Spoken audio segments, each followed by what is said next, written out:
एक बार की बात है, जब संत कबीर मात्र 10 वर्ष के थे, अपने साथियों के साथ खेल रहे थे। उन्होंने देखा कि उनके कुछ साथी पत्तल में भोजन लेकर जा रहे हैं मंदिर में। और वहां पर जब जाकर उन्होंने पूछा कि ये पत्तल में आप भोजन क्यों मंगाते हैं, तो जो वहां के पुजारी थे, पंडित थे, वो बोले कि जो आपके पितर हैं, अर्थात जो आपके दादा परदादा जो गुजर चुके हैं, उनको 1 वर्ष से भोजन नहीं मिला है, तो श्राद्ध के द्वारा हम उन्हें भोजन देते हैं। अब ये सारी चीजें जब बालक कबीर ने सुनी तो वो भी भगे भगे घर आए और अपनी माँ को बोले कि अम्मी जान, मुझे भी अपने दादा परदादा को भोजन कराना है। तो उन्होंने कहा कि दादा परदादा तो तुम्हारे गुजर चुके हैं, अब भोजन कैसे कराओगे? बोले नहीं, मेरे सारे साथी भोजन करा रहे हैं, सभी जो हैं श्राद्ध कर रहे हैं, मुझे भी करना है, मुझे भी भोजन लेकर जाना है। तो बच्चे की जिद के आगे नीरू और नीमा झुक गए। उन्होंने भोजन बनाया और भोजन बनाकर कबीर को भी दे दिया एक पत्तल में कि ठीक है बेटा, कहाँ करा के आओगे? बोले मंदिर में जाना है, वहां पर जो पुजारी जी हैं वो इस भोजन को करेंगे और इसको भोजन करने से और मेरे दादा को भोजन मिल जाएगा। तो नीरू और नीमा ने एक पत्तल में उन्हें भोजन देकर कहा कि ठीक है जाओ। वो भी अपने साथियों के साथ चल देते हैं मंदिर की तरफ। और जैसे ही जाते हैं पुजारी जी के पास तो कहते हैं, अरे तू तो जुलाहे का बेटा है, तू यहां क्या करने आया है? भाग यहां से। और बालक कबीर को वहां से भगा दिया जाता है, क्योंकि वो एक जुलाहे के बेटे थे, क्योंकि वे एक छोटी जाति के। और वहां से कबीर साहब चल देते हैं। और उन्होंने जब बीच में एक भिखारी को देखा तो उस भिखारी ने कहा कि बेटा 2 दिन से मैंने कुछ खाया नहीं है, मुझे कुछ खाने को दे दो। तो उस नन्हे कबीर ने कहा कि अगर मैं तुम्हें दे दूंगा तो मेरे दादाजी ने तो 1 वर्ष से कुछ नहीं खाया है, वो क्या खाएंगे? वैसे एक चीज बताऊं आपको, आप भी पंडित बन जाइए। देखिए उधर पंडित जो हैं वो कैसे खा रहे हैं, उन्हें सब लोग ले जाकर भोजन दे रहे हैं और आप यहां पर भूखे हैं। आप भोजन भी पाएंगे और साथ में आपको दक्षिणा भी मिलेगी, फिर आपको भीख नहीं मांगनी पड़ेगी। अब उन्होंने कहा कि भाई मुझे सुझाव मत दो, मैं भूखा हूं, मुझे भोजन दे दो। लेकिन उन्होंने पूछा कि भाई देखो, ये तो मेरे दादा के लिए है, मैं दादाजी को खिलाऊंगा, उसके बाद बचेगा तो मैं आपके लिए जरूर लेकर आऊंगा। लेकिन मुझे ये बताओ, यहां कोई दूसरा मंदिर है क्या? तो उस भिखारी ने कहा कि मंदिर तो उधर ही है, हां इधर मस्जिद जरूर है। अब ये चलते हैं उधर मस्जिद की तरफ। तो जब मस्जिद के नजदीक पहुंचे तो वहां पर इन्हें एक मौलवी खड़े दिखाई दिए। अब इन्हें तो पता नहीं था कि मौलवी क्या है और कौन पंडित है, इनको तो सभी एक जैसे लगते थे। तो कहा कि आप पंडित जी हो ना? बोला नहीं बेटा, मैं तो पंडित नहीं हूं। बोला लेकिन आप लग तो पंडित जैसे ही रहे हो, फिर आप कौन हो? तो उन्होंने कहा कि बेटा आपको क्या काम था कि मेरे दादाजी 1 महीने 1 साल से भूखे हैं, ये भोजन अगर आप कर लेते तो मेरे दादाजी को भोजन मिल जाता, ये श्राद्ध का भोजन है। तो उन्होंने कहा कि तुम तो नीरू और नीमा के बेटे हो, तुम ये श्राद्ध कहां कर रहे हो? ये श्राद्ध तो नहीं किया जाता है, मुसलमान कब से ये करने लग गए? उन्होंने कहा ये क्या होता है, मुझे तो नहीं पता है। तो जब कबीर साहब ने ये बात कही तो उन्होंने कहा कि बेटा तुम एक काम करो, अगर तुम्हें यही करना है तो तुम मंदिर जाओ, ये गलत जगह आ गए हो तुम। बोले ये गलत जगह है, खराब जगह? बोले नहीं, जगह तो ये अच्छी है, लेकिन तुम यहां गलती से आ गए हो, तुम दूसरे मंदिर में देख लो, आगे वाली गली में। तो बालक कबीर ने पूछा कि फिर ये क्या है? अगर ये मंदिर नहीं है तो ये क्या है? इसकी भी गुंबद, इसकी भी चोटी वैसी दिख रही है। उन्होंने कहा कि ये मस्जिद है, ये मस्जिद है, यहां क्या होता है? बोले ये अल्लाह का दरबार है। अल्लाह का दरबार? अल्लाह के दरबार का क्या मतलब है? तो उन्होंने कहा जैसे मंदिर में भगवान की पूजा होती है, ऐसे ही मस्जिद में अल्लाह की इबादत होती है। तो बालक कबीर ने कहा कि आप कौन हो फिर? उन्होंने कहा मैं यहां का मौलवी हूं। कि मौलवी माने? मौलवी कौन होता है? बोले जैसे मंदिर में पंडित होते हैं वैसे मस्जिद में मौलवी होते हैं। बोले तो फिर तो आप दोनों एक ही जैसे हुए, इसमें भेद कहां हुआ? बोले हाँ, कह सकते हो कि एक तरीके से एक ही जैसे हैं। तो उन्होंने कहा कि फिर मेरे दादा को भोजन क्या आपके द्वारा नहीं मिल सकता? यदि एक पंडित के भोजन करने से दादा को भोजन मिल सकता है, तो क्या मौलवी के खाने से भोजन नहीं मिल सकता?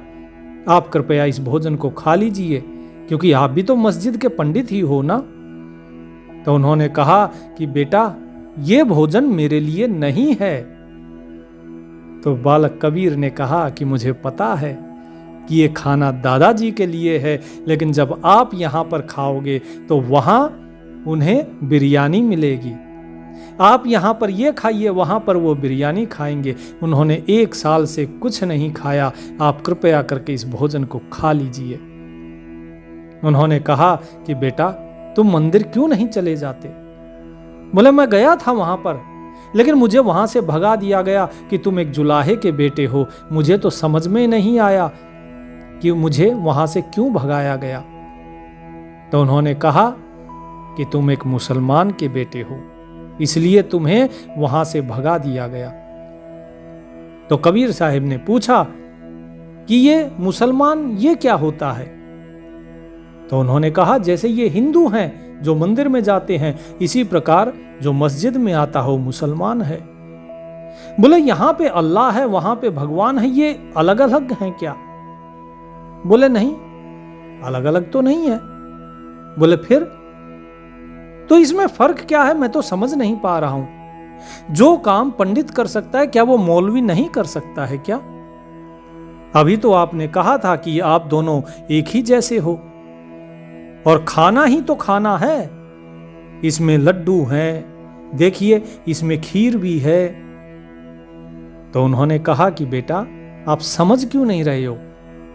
हम दोनों पंडित और मौलवी एक जैसे होकर भी हम अलग अलग हैं। आप अल्लाह के नाम पर खा सकते हैं। मौलवी ने कहा कि हाँ मैं खा सकता हूं। बोले फिर भगवान के नाम पर आप क्यों नहीं खा सकते हैं? ऐसा क्या है? ये अल्लाह और भगवान ये दोनों अलग अलग कहां से आए? भाई रे दुई जगदीश कहां ते आया, कहू कोने बोराया, अल्लाह राम करीमा केसो हरि हजरत नाम धराया। तो पूछते हैं कि मौलवी जी ये कहां से आ गए? ये दो भगवान कहां से आ गए? अल्लाह है, कहीं राम है, कहीं करीम है, कोई केशव कहता है, कोई हरि कहता है, कोई हजरत कहता है। इतने प्रकार के नामधारी ईश्वरों की भीड़ लगी हुई है, ऐसे पागलपन लगा हुआ है। मुझे तो समझ नहीं आ रहा है। मैं यही नहीं समझ पा रहा हूं कि इतने भगवान कहां से आ गए। मुसलमानों का अल्लाह है, हिंदुओं का राम है, ये कहां से आ गए? और आप कहते हैं कि आपके खाने से यदि मेरे दादाजी को नहीं मिला तो क्या आप कम शक्तिशाली हैं क्या पंडित से? क्या पंडित के पास ज्यादा शक्तियां हैं? क्या पंडित भगवान के ज्यादा नजदीक है, अल्लाह के ज्यादा नजदीक है, और आप उससे दूर हैं क्या? तो उन्होंने कहा कि नहीं, मैं पंडित से कम शक्तिशाली नहीं हूं, मैं खुदा से नजदीक हूं, लेकिन तुम्हारा काम तो केवल मंदिर में ही हो सकता है। कबीर ने पूछा कि यहां क्यों नहीं हो सकता? क्या फर्क है मंदिर और मस्जिद में? तो उन्होंने कहा तुम किसे मानते हो? बोले मैं किसे मानूं? मैं तो अल्लाह को भी बोलता हूं, मैं तो मंदिर दिख जाए तो राम में भी, मैं तो राम और अल्लाह मेरे लिए तो सब एक ही जैसे हैं, मुझे तो इनमें कोई फर्क नजर नहीं आता। तो उन्होंने कहा कि जिस प्रकार अल्लाह और भगवान इसमें तुम्हें फर्क नजर नहीं आता, लेकिन ये अलग अलग हैं। तो कबीर साहब ने कहा कि अलग अलग कैसे हैं, मुझे वही तो बताइए। मौलवी जी, मेरी अम्मी जान कहती हैं कि सारे भगवान एक बराबर हैं। जैसे अल्लाह है वैसे ही राम है। वो तो कहती हैं कि सब एक ही है। जैसे अल्लाह ऐसे ही राम। फिर आप ऐसे कैसे कह सकते हैं कि अल्लाह और भगवान दोनों अलग अलग हैं?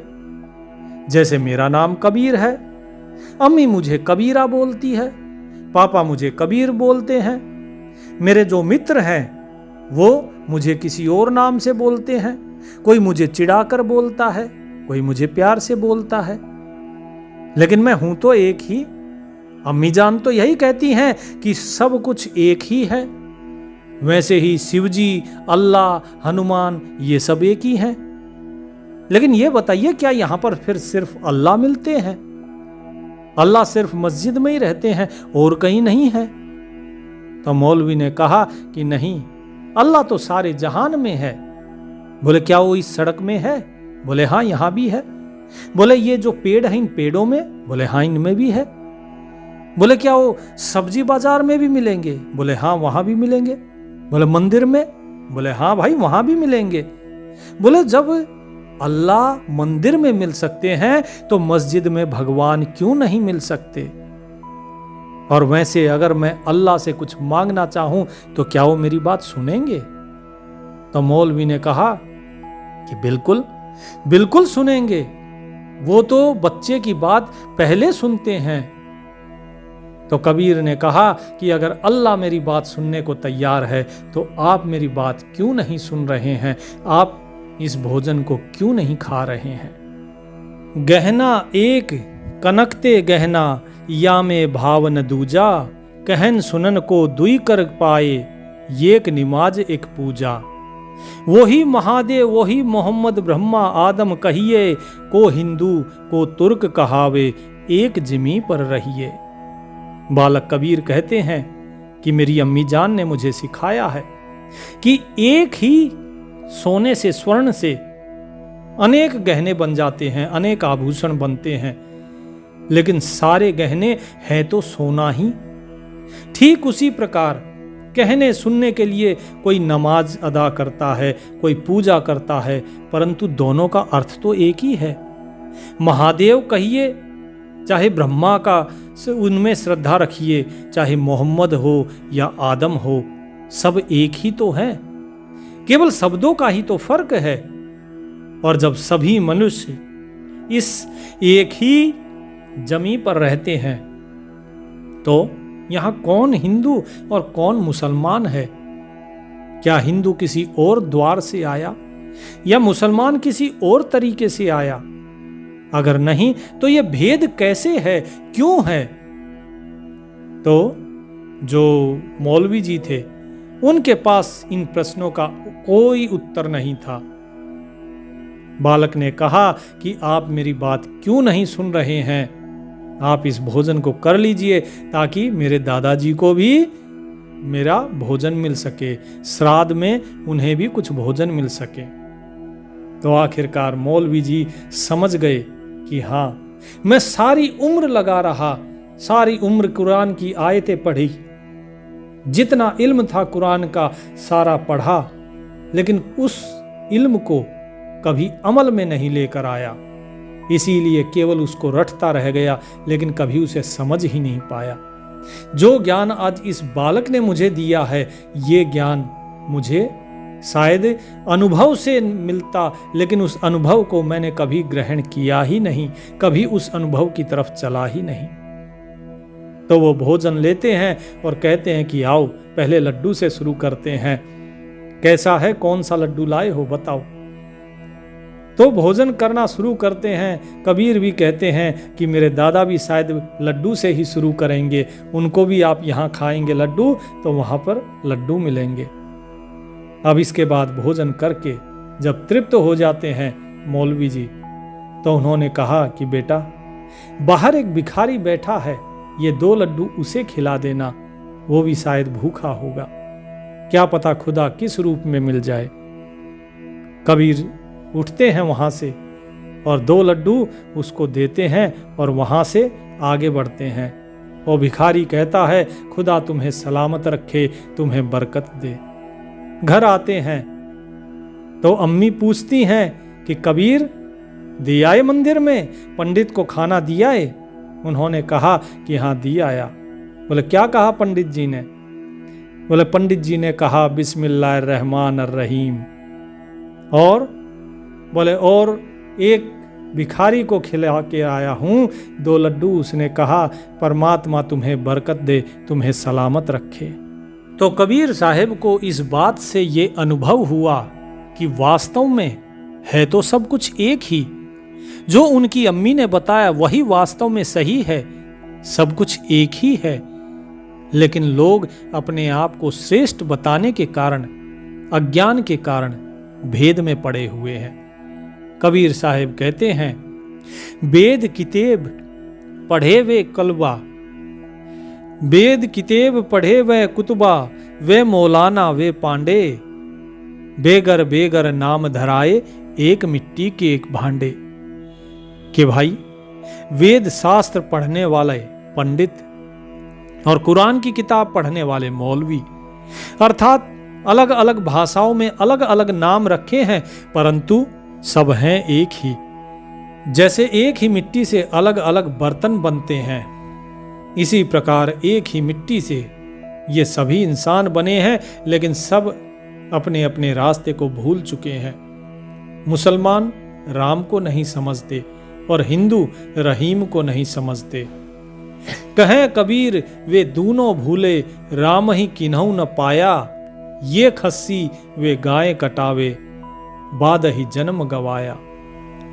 कि ये सब देव स्थानों पर बकरे का वध करते हैं, कोई गाय की कुर्बानी देता है अल्लाह के नाम पर, ये कहते हैं बिस्मिल्लाहिर्रहमानिर्रहीम, कि मैं शुरू करता हूं अल्लाह के नाम से। क्या अल्लाह को ये कुर्बानी पसंद है? नहीं चाहिए उसे किसी भी जीव की कुर्बानी। ये तो सिर्फ अपने स्वाद के कारण इन्हें मार रहे हैं। खुदा को या राम को ये कुर्बानी नहीं चाहिए। सिर्फ वाद विवाद, इसी में ही जन्म जो कि बहुत अमूल्य है, इसे गंवा बैठते हैं। तो सतगुरु कबीर साहिब कहते हैं अपने 31वें शब्द में कबीर बीजक के, हंसा संशय छुरी कुहिया, गैया पीवे बछरुए दुहिया, घर घर सावज खेल अहेरा, पारथ ओटा लेई, पानी माही तल्फ भई भूमरी, धूर हिलोरा देई। कि भाई हे हंस, तुम्हें जो संशय की छुरी है, ये संशय की छुरी कत्ल कर रही है। तुम्हारे मन में जो ये संशय है, हिंदू का मुसलमान का, कहीं कुछ कहीं कुछ, तुम इस संशय के कारण बटे हुए हो, और यही संशय, इसी की छुरी तुम्हें कत्ल कर रही है। आश्चर्य की बात तो यह है कि माया रूपी गाय ये दूध पी रही है और जीव रूपी बछड़ा उसका दूध पिया जा रहा है। अर्थात बछड़ा दूध दे रहा है और माया रूपी गाय वो दूध पी रही है। तो ये बछड़ा कौन है? ये है जीव। इस जीव रूपी बछड़े को निस्तेज किया जा रहा है, इसका दूध पिया जा रहा है। अर्थात कि माया धीरे धीरे इस जीव का जो समय है, जो कीमती सांसें हैं, उन्हें छीनती जा रही है। घर घर में शिकार खेला जा रहा है, आखेट खेला जा रहा है, और शिकारी भाग रहा है और छिप रहा है। अर्थात जो विषयी मन है वो जीव का शिकार करता है। वास्तव में क्या करता है शिकारी? शिकारी शिकार को मारता है। लेकिन यहां शिकार कौन था? मन, जिसको साधना चाहिए था। लेकिन यहां मन उल्टा जो जीव है उसी का ही शिकार कर रहा है। तो साहिब यही चीज समझा रहे हैं कि भाई देखो किस प्रकार से ये मन इस जीव का शिकार कर रहा है और ये जीव छिप रहा है। कहां छिपता है ये जीव देवी देवताओं की शरण में भाग कर जाता है और वहां पर बचना चाहता है। लेकिन एक चीज सोचो कि क्या ये देवी देवताएं इस जीव को बचा लेंगे? देवी देवता वो तो स्वयं ही मन के चक्र में फंसे हुए हैं।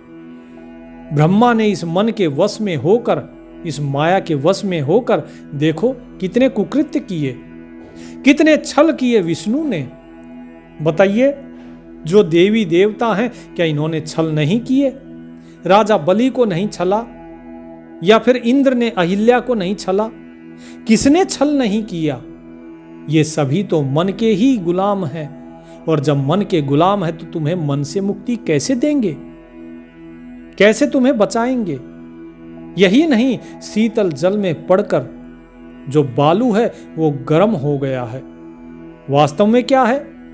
वास्तव में जल में पड़कर बालू ठंडा हो जाता है। साहेब कहते हैं नहीं, पड़ के बालू वो गर्म हो गया है और धूल में तरंगे उठ रही हैं। तो यहां शीतल जल क्या है? आत्मा। और बालू क्या है? मनोवृत्ति। और जो धूलवल तुच्छ कल्पनाएं हैं वो तरंगे हैं। अर्थात जो आत्मा है, आत्मा रूपी शीतल जल में ये मनोवृत्ति जब पड़ती है तो ये शांत हो जानी चाहिए, लेकिन हो उल्टा रहा है। ये मनोवृत्ति जो है ये इन कल्पनाएं रूपी तरंगों को और ज्यादा उठा रही हैं। और तो और धरती बरसती है और जबकि बादल भीग रहे हैं और ऊंचे ऊंचे टीले भी पानी में डूब गए हैं और तैरने लायक हो गए हैं। तो साहिब क्या कहते हैं कि धरती बरसे बादर भीजे, भीट भये पीराऊ, हंस उड़ाने ताल सुखाने, चहले बिंदा पाऊ। सब उलट भेद की बानी है साहिब की। क्या कहते हैं कि भाई देखो, धरती बरस रही है, बादल भीग रहे हैं, टीलों में पानी भर गया, अब ये तैरने लायक हो गए। इसका भेद क्या है?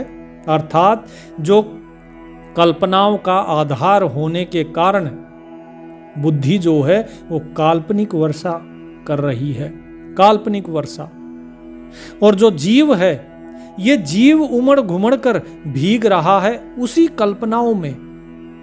तो धरती बरसे, धरती कौन हो गया? धरती हो गई जो आपकी ये बुद्धि है। इस बुद्धि की कल्पनाओं में ये जीव भीग रहा है, लगा हुआ है कल्पनाओं में, और जैसी ये कल्पना करता है ये संसार इसके लिए वैसा ही होता चला जाता है।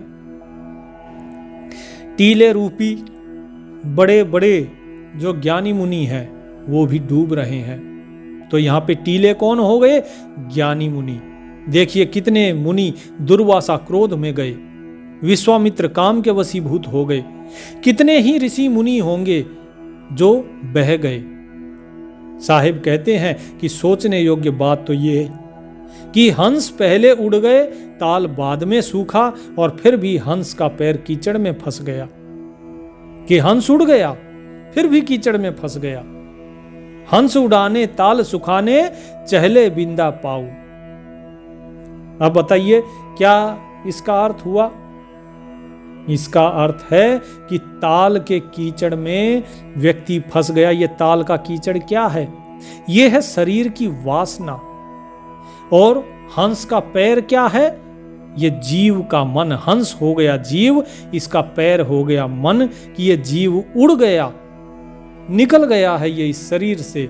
लेकिन फिर भी इसके साथ जो मन है ना, ये मन अभी भी उस शरीर की वासनाओं में ही फंसा हुआ है। मृत्यु के बाद भी इसके अंदर संसार के इन शरीरों की जो वासना है वो रहती है। तो इसी वासना के कारण व्यक्ति का दोबारा इस संसार में वास होता है। इसी के कारण इसका नाम है वासना, क्योंकि इसका वास ईश्वर के पास नहीं, संसार के पास है। साहिब आगे कहते हैं, जो लो कर डोले पग चालो, तीसो आस न कीजे, कहें कबीर जेहि चलत नदी से, तासु बचन का लीजे। कि भाई हे मनुष्यों, जब तक हाथ पैर चलता है तब तक किसी और की आशा मत करो। सदगुरु कहते हैं कि जो मायावी वस्तुएं देख रहे हो, जिनकी आप प्रशंसा कर रहे हो, ये सब साथ नहीं जाने वाली आपके। ये सब तो यहीं रह जानी है और यहीं की यहीं धरी रह जाएगी। तो इनकी क्या प्रशंसा कर रहे हो कि अरे कितना सुंदर शरीर है, अरे कितने अच्छे गहने हैं, अरे कितनी अच्छा मकान है, कितनी अच्छी कोठियां हैं, क्या ये तुम्हारे साथ जाएंगे? नहीं, जो तुम्हारे साथ ही नहीं जाएगा वो अच्छा काहे का? ये सब तो यहीं रह गया। साहेब कहते हैं जो आता है उसे आने दो, जो जाता है उसे जाने दो। किसी चीज से मोह मत रखो। जो भोगने की चीज है उसे भोगो और जो त्यागने योग्य चीज है उसे त्याग दो। इसके आगे पीछे भागने की जरूरत नहीं है। ये सब कुछ मन का ही तो भ्रम है। ये सब कुछ इंसान की बुद्धि का पैदा किया हुआ है।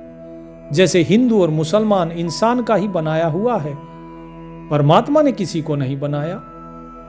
तो कबीर साहब अपने अनुभव से बताते हैं कि बालपन के अनुभव से कि ये भाई रे दुई जगदीश कहां से आया, ये दो जगदीश कहां से आ गए? किसका बनाया हुआ है? मन का बनाया हुआ है। मन ने कहा कि हम दूसरे से श्रेष्ठ, बन गए हम मुसलमान। मन ने कहा कि नहीं हम दूसरे से श्रेष्ठ हैं, हम बन गए हिंदू। परमात्मा ने तो इंसान पैदा किया था, लेकिन हम यहां हिंदू और मुसलमान बन गए। कितना खुश हुआ होगा परमात्मा बना के, ओहो मैंने सृष्टि का सबसे उत्तम जीव बनाया है, जिसके अंदर ये जीव अपनी उन्नति को प्राप्त कर सकता है, अपने स्वरूप को प्राप्त कर सकता है, ये मुक्ति को प्राप्त कर सकता है। लेकिन जब देखता होगा ऊपर से कि अरे मैंने इतनी उत्तम चीज बनाई थी, लेकिन सब कीड़े मकोड़े बन गए, सब वासनाओं में घिरे पड़े हैं। माखी गुर में लगी रहे, पंख रहे लिपटाए, हाथ मले और सिर धुने, लालच बुरी बलाए। जिस तरह मक्खी गुड़ के चिपकी रहती है और धीरे धीरे उस गुड़ को खाते खाते उसके पंखों में वो गुड़ लग जाता है, फिर वे चिपक जाते, उड़ नहीं पाती, वहीं मर जाती है, प्राण त्याग देती है। ठीक इसी प्रकार ये जीव जो है इन विषयों में आकर बैठता है, इनको भोगता है और इसको भोगने में इतना आनंदित हो जाता है कि ये भूल जाता है कि मैं कौन हूं, और उसके बाद इसी में लिपटा लिपटा धीरे धीरे प्राण त्याग देता है। लेकिन ये वासना इसे छोड़ती नहीं है। जैसे जैसे ये इस वासना से निकलने की कोशिश करता है, ये उतना ही ज्यादा फंसता चला जाता है। जैसे दलदल होता है, दलदल में आप जितने हाथ पैर मारोगे उतनी जल्दी डूबोगे। इसी प्रकार ये वासनाओं का दलदल है, ये वासनाओं का गुड़ है और इसमें जीव रूपी मक्खी चिपक गई है। और जो गुड़ इसके पैरों में लगा हुआ है, अर्थात इसकी इंद्रियों में जो स्वाद लगा हुआ है वासनाओं का, ये उससे अपने पंखों को झाड़ता है, साफ करता है। लेकिन वास्तव में वो साफ होने की बजाय ये विषय रूपी जो वासनाएं हैं, ये इसके पंखों के ओर लिपटती चली जाती है और धीरे धीरे ये मृत्यु को प्राप्त हो जाता है। लेकिन वासनाएं नहीं छूटती, अंत समय आ जाता है फिर भी नहीं छूटती। तो यही चीज साहिब कहते हैं कि भाई यहां से नहीं बच पाओगे, तो इसीलिए इस सारी वासनाओं को यहीं पर त्याग कर दो इनका, तभी बच सकते हो। अन्यथा ये जीव शरीर को छोड़कर चला जाएगा, लेकिन शरीर का जो ताल है वो भी सूख जाएगा, परंतु तुम्हारा जो पैर है, कौन सा? मन। इस जीव का मन इस शरीर की वासनाओं में ही फंसा रह जाएगा। और जहां साहिब कहते हैं जहां आशा तहां वासा होई, कि जहां तुम्हारी आस होगी तुम्हारा वास भी वहीं होगा। तो आस अगर शरीर की है तो मुक्ति कैसे मिलेगी? फिर से शरीर धारण करोगे, वास भी फिर शरीर में ही होगा कि ठीक है भोगो, फिर शरीर में आओ और अपने कर्मों का कर्म फल भोगते रहो। और इसीलिए जीव को कष्ट मिलता है। प्रेमी सज्जनों, मैं आप लोगों से एक विनती करना चाहता हूं कि आप सभी लोग व्हाट्सएप वगैरह को छोड़ दीजिए और अरट्टाई जो अपने देश का स्वदेशी है उसको अपनाइए। जो भी लोग हमारे सत्संग से जुड़ना चाहते हैं वो अरट्टाई ऐप पर हमसे जुड़ सकते हैं, संपर्क कर सकते हैं। 86 185 88 496 ये हमारा अरट्टाई का नंबर है। आप उसमें हमारे सत्संग ग्रुप में जुड़ सकते हैं। उम्मीद करता हूँ आज का सत्संग आपको पसंद आया होगा। परमात्मा का नाम सुमिरन करते रहिए। प्रभु आपका कल्याण करें। सत साहिब।